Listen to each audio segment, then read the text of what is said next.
To fit the Maxway, simply follow these steps. Detach both tether straps from the seat.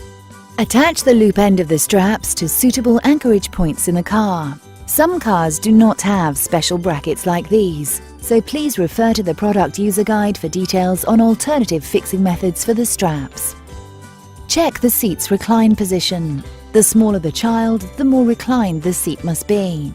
To change the position, slide the support leg out until it engages in the desired position.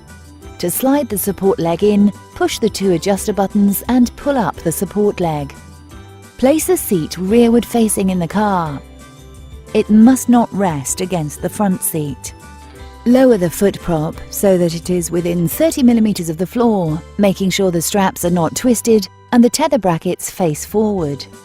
Fasten the hooks onto the two metal brackets on the back of the seat and pull the tether straps to temporarily tighten. Open both lock-off arms, pull back the cover and feed the seat belt through the belt guide and slot, behind the crotch strap and down through the slot on the other side of the seat. Feed the seat belt through the belt guide and fasten into the buckle. Pull the seat belt tight, feeding the slack through the seat, ensuring the belt is not twisted. When the belt is as tight as possible, close the lock-off arms on both sides of the seat. Now check the position of the seat belt buckle, ensuring it is the seat belt and not the seat belt buckle holding the seat in place.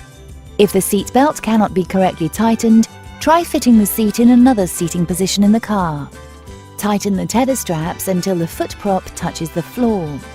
The foot prop must rest on a solid floor and the seat must not rest against the front seat. Finally, check the installation is firm and secure.